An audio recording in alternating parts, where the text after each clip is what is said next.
जय हिंद दोस्तों। Mohan sir education research centre में आप सबका स्वागत है।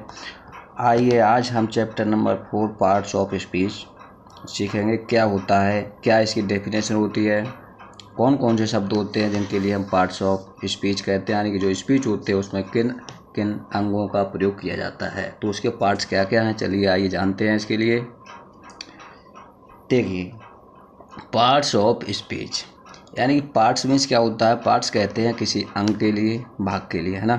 ऑफ मीन्स काकी के लिए होता है। स्पीच मीन्स होता है जो हम तुम बोलते हैं, जो कुछ हम यानी कि कोई बोलेंगे तो वह एक वाक्य होगा, है ना। तो उसमें किन किन शब्दों का प्रयोग होता है, वो पार्ट्स किसके होंगे, स्पीच के। ठीक है, तो जैसे कि इसमें देखिए परिभाषा दी हुई है, कई शब्दों से मिलकर एक वाक्य बनता है। व्याकरण के अनुसार यदि शब्द क्रम में रखे गए हों, है ना, तो वाक्य का अर्थ स्पष्ट हो जाता है। वाक्य में रखे गए शब्द अलग अलग होते हैं, उनके काल अलग अलग होते हैं। काल यानी कि समय अलग अलग होता है। कोई है में होता है, कोई थाती थे में होता है ना, पास्ट में, और कोई फ्यूचर में होता है। कार्यों के अनुसार शब्दों को निम्न भागों में व्यक्त किया गया है। इन्हें क्या कहेंगे, पार्ट्स ऑफ स्पीच कहते हैं। जैसे हम आपसे कहें कि वह जाता है ना, वह जाता है, मोहन सोता है, तो ये किस में आ गया, प्रेजेंट इंडेफिनिट में, यानी कि वर्तमान समय में आ गया, वर्तमान काल में आ गया। ठीक है, अगर हम कहते हैं उसने खाना खा लिया, तो वह किस में होगा, ये पास्ट में पहुंच जाएगा, है ना।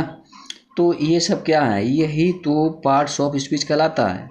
तो इसमें किन किन अंगों का प्रयोग होता है स्पीच में जो हम कहते हैं, उनके आज हम जानकारी करेंगे। तो देखिए उसमें क्या क्या प्रयोग होता है। एक तो होता है संज्ञा। सबसे पहले नाउन। पहला पार्ट क्या है, नाउन। नाउन मीन्स आप सभी जानते होंगे, वैसे नहीं जानते हैं तो फिर ध्यान से सुनेंगे और हमारी वीडियो के लिए पूरा देखेंगे। अभी के अभी तुरंत यानी कि 2-3 मिनट में ही आपके लिए पार्ट्स ऑफ स्पीच की पूरी फुल जानकारी हो जाएगी और यहीं से याद भी हो जाएंगे। किसी भी किताब की आवश्यकता नहीं होगी आपके लिए। ठीक है, तो आइए इसे समझते हैं। नाउन यानी कि संज्ञा। तो संज्ञा यानी कि एक किसे कहते हैं, वैसे बच्चों के लिए नहीं याद होता, पर मैं इसके लिए इस तरह से समझाऊंगा ताकि तुम्हें 1 मिनट में याद हो जाएगा।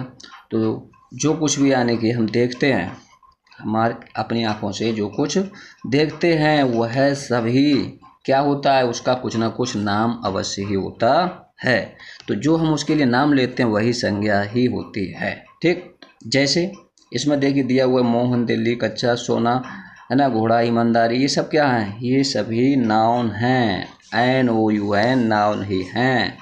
ठीक है, जो कुछ भी मैंने क्या कहा, जो कुछ भी हमें दिखाई देता है वह सब क्या है, नाउन है। चलिए देखते हैं इसकी परिभाषा क्या है। किसी व्यक्ति या वस्तु, स्थान तथा गुण के नाम को संज्ञा कहते हैं। ठीक है, हाँ, तो कौन कौन सी, जैसे मोहन, सीता, गीता, रीता, मोहन, ये सब क्या होते हैं, नाउन हैं। ठीक, इसके बाद आता है प्रोनाउन। प्रोनाउन शब्द कैसे कहेंगे, प्रोनाउन वे शब्द होते हैं जो संज्ञा के बदले, नाउन के बदले में बोले जाते हैं, नाउन के स्थान पर आते हैं। यानी कि नाउन का नाम न लेकर के, जैसे हम कह दें मोहन का नाम न लें और उसके स्थान पर कह दें कि वो है दिल्ली गया, तो कौन दिल्ली गया, वो है ना, तो वह हम कह देंगे मोहन की जगह पर वह क्या कहलाएगा, प्रोनाउन। जैसे कौन कौन शब्द आएंगे, मैं, तू, तुम, वह है, मेरा, हमारा, हम।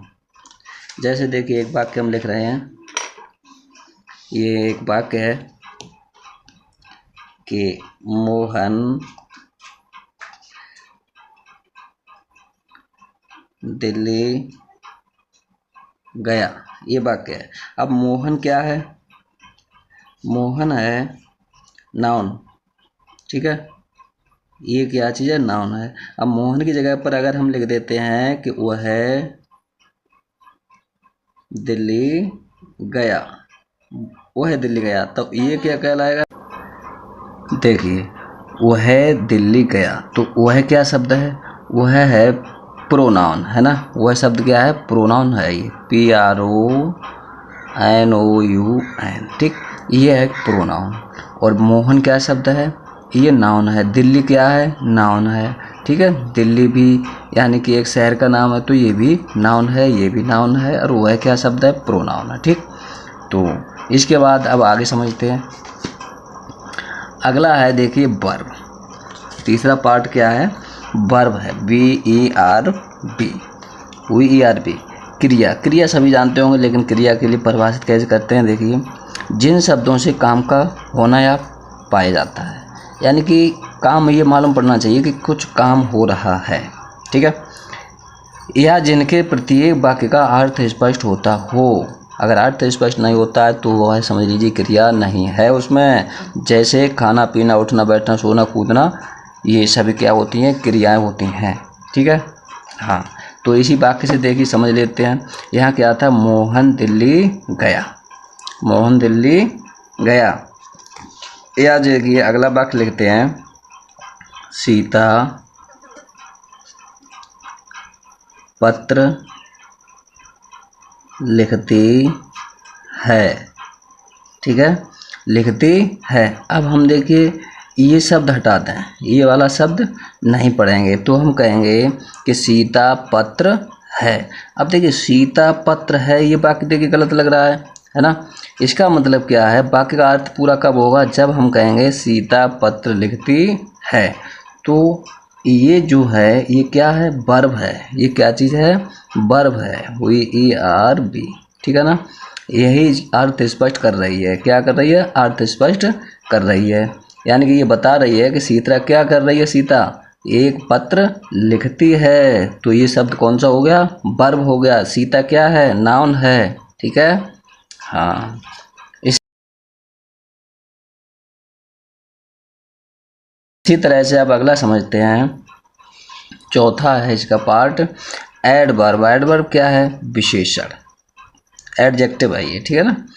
एडजेक्टिव, ADJECTIVE, एडजेक्टिव विशेषण होता है। विशेषण किसे कहते हैं, विशेषण यानी कि विशेषण, यह विशेष से ही पता चलता है कि ये शब्द कौन सा होगा, विशेषता बताने वाला होगा। तो इसकी डेफिनेशन देखते हैं, जो शब्द किसी नाउन या सर्वनाम की विशेषता बताते हैं, है ना, किस किस की, नाउन या प्रोनाउन, नाउन या प्रोनाउन की विशेषता बताते हैं, वे शब्द एडजेक्टिव कहलाते हैं। जैसे काला, मोटा, लंबा, चालाक, डरपोक, सुंदर आदि, है ना।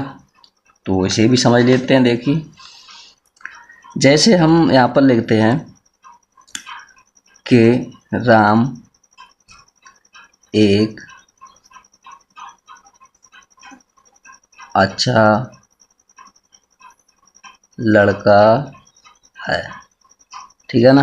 राम एक अच्छा लड़का है, तो अच्छा, ये जो शब्द है अच्छा, है ना, अच्छा बुरा, काला मोटा पतला, ये सब क्या हैं, यही तो एडजेक्टिव हैं, ठीक है।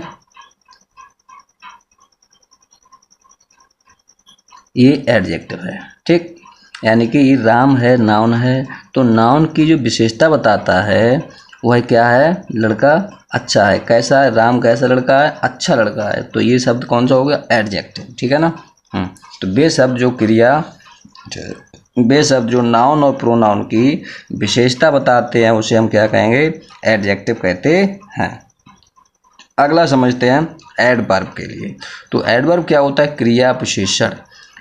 एडवर्ब मीन्स क्या होता है, क्रिया विशेषण। अब क्रिया विशेषण से पता चलता होगा कि इसकी परिभाषा बनाएंगे तो कैसे बनाएंगे, कि वे शब्द जो क्रिया की विशेषता बताते हैं, किसकी विशेषता बताते हैं, क्रिया की विशेषता बताते हैं, उसे हम क्या कहेंगे, एडवर्ब कहते हैं। जैसे जो शब्द देखिए क्रिया विशेषण, क्रिया या किसी अन्य क्रिया विशेषण की विशेषता बताते हैं, है ना, उसको हम क्या कहेंगे, एडवर्ब कहते हैं। जैसे हम देखिए यहाँ पर लिखते हैं, यहाँ शब्द था कि सीता पत्र लिखती है। अब हम यहाँ पर लगाते हैं, क्या लगाते हैं, धीरे धीरे, धीरे धीरे, धीरे धीरे। तो लिखती है, लिखना क्या है, वर्ब है।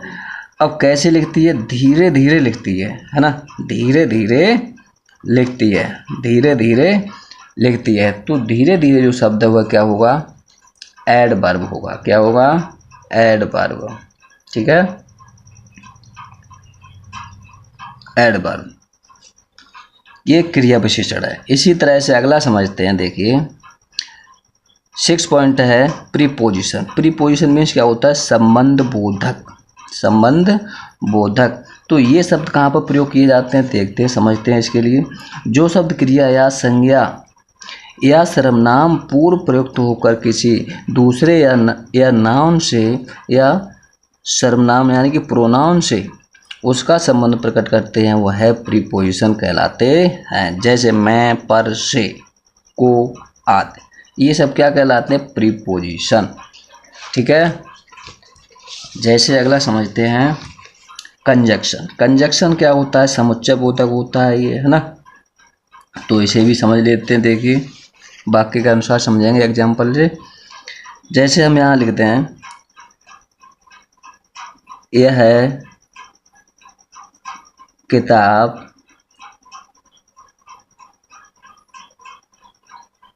राधिका की है। यह किताब राधिका की है। तो ये जो का, की, के शब्द आता है, ये क्या है? यही तो प्रीपोजिशन है ये। ठीक है। कौन सा शब्द है ये? प्रीपोजिशन।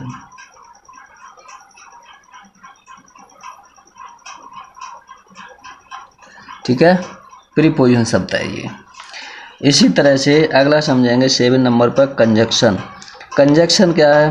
कंजक्शन होता है समुच्चय बोधक। समुच्चय बोधक जो शब्द किन्हीं दो उपवाक्यों को जोड़कर या दो नाउन्स को जोड़कर अथवा दो प्रोनाउंस को जोड़कर एक बड़े वाक्य के रूप में बदलते हैं, वह कंजक्शन कहलाते हैं। जैसे और, लेकिन, तो, यदि, है ना, ये सब। इसी तरह से समझते हैं इंटरजेक्शन। इंटरजेक्शन किसे कहते हैं? विस्मयाद बोधक भाव प्रकट करने वाले वाक्य। ये तो सभी बच्चे बहुत आसानी समझ लेते हैं। आ, अरे, वाह, आह, शाबाश, है ना, ये शब्द सबसे पहले वाक्य के पहले आ जाते हैं। जैसे यहाँ समझते हैं, देखिए 7 नंबर में था कंजक्शन, इसे पहले समझते हैं ना। जैसे हम कहते हैं रीता और सीता स्कूल गए। ठीक है। तो ये जो और शब्द है, ठीक है ना, ये कौन सा शब्द है? और शब्द है। यही क्या शब्द कहलाएगा? कंजक्शन। ठीक है। कौन सा शब्द कहलाएगा ये? कंजक्शन।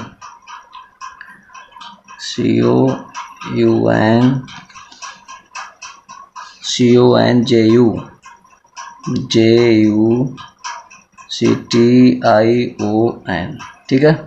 ये शब्द क्या कहलाएगा? कंजक्शन कहलाएगा। ठीक है, समुच्चय बोधक। इसी तरह से अगला समझते हैं, लास्ट था इंटरजेक्शन। तो इंटरजेक्शन में क्या होता है? विस्मयाद बोधक वाक्य होते हैं। जैसे एकदम से अचानक से अगर कोई वाक्य लिखा जाता है, अचानक से कोई घटना घटित हो जाती है, यानी कि हम लिख देते हैं कि आह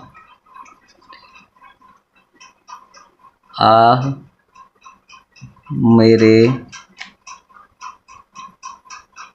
दर्द हुआ। ठीक है ना, आह मेरे दर्द हुआ। तो एकदम से यानी कि क्या हुआ? दर्द हुआ। तो आह, अरे, अरे वर्षा होने लगी, है ना, अरे वर्षा होने लगी, अरे मैं जा रहा हूँ, अरे यह कोई यानी घटना अचानक से हो जाती है, तो ये शब्द क्या होते हैं? इंटरजेक्शन शब्द कहलाते हैं। या हम किसी के लिए देखिए शाबाशी देते हैं, कोई अच्छा काम करता है तो उसके लिए, है ना। तो इस प्रकार से आज का चैप्टर हमने प्रीपोजिशन का चैप्टर ख़त्म किया है। इसके लिए बड़े ध्यान से, शिद्दत के साथ पूरा चैप्टर ध्यान से समझ लेंगे और पूरी वीडियो हमारी देखेंगे तो अच्छा समझ में आएगा। ठीक है। और एक्सरसाइज इसकी रहेगी, ये घर पर आप इसका प्रैक्टिकल प्रयोग करके देख सकते हैं इसके लिए। और देखिए क्या लिखा है, उपयुक्त 8 पार्ट्स ऑफ स्पीच की परिभाषा सुनाओ और उनकी स्पेलिंग लिखिए। तो इसके लिए देखिए सुनाना नहीं है, पर अपनी कॉपी पर इसके लिए वीडियो देखेंगे, फिर बाद में अपनी एक्सरसाइज करेंगे। ठीक है, वीडियो बंद करके, और जहाँ कहीं अगर भूल जाते हैं तो वीडियो को पुनः देख लेंगे। ठीक है, थैंक यू, धन्यवाद। अगली वीडियो में फिर मिलेंगे।